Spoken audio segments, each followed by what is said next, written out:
ఇప్పుడే జీ5 app download చేయండి. చూడండి మీ ఫేవరెట్ టీవీ షోస్ ఎప్పుడైనా ఎక్కడైనా. నానమ్మ, నారాయణమ్మ కోసం నన్ను తిడుతున్నావా నానమ్మ? మీకు ఈ ఇంట్లో నేను తప్ప అందరూ ఎక్కువే. నేను మాత్రం మీకు అవసరం లేనట్టు మాట్లాడుతున్నారు.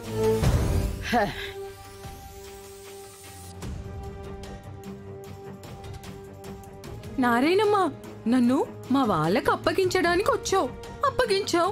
ఇంకా నీకు ఇక్కడ ఏంటి పని? కూడానికి వెళ్ళిపోవచ్చు కదా.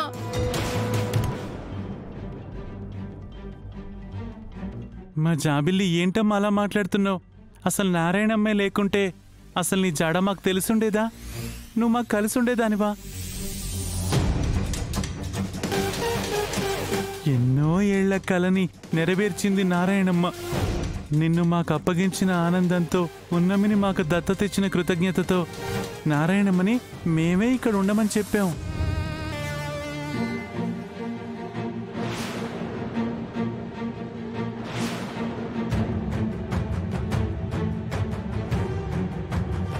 అవును జాబిల్లి, అలాంటి నారాయణమ్మతో నువ్వు ఇలా ప్రవర్తించడం నాకు నచ్చట్లేదు.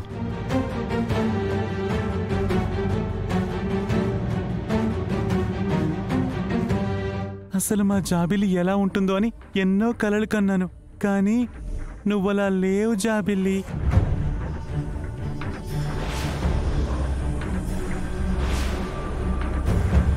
అనవసరంగా ఓవర్ యాక్షన్ చేసి నేనే ప్రాబ్లమ్స్ క్రియేట్ చేసుకుంటున్నాను.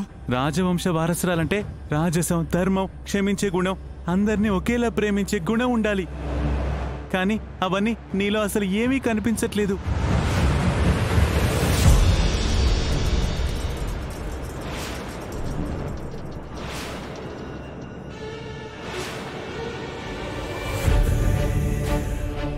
అంటే ఏంటి నాన్న?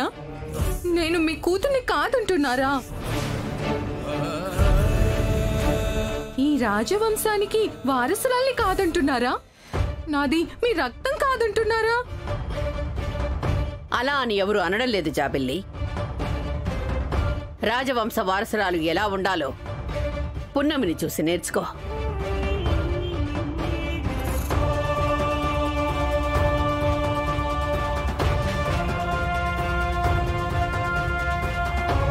నీకిష్టమైన వంటలు చేయించి నీ గదికి పంపిస్తాను.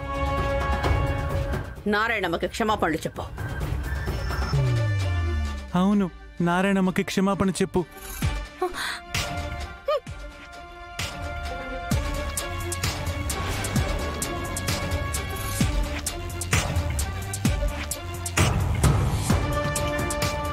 నన్ను క్షమించి నారాయణమ్మ.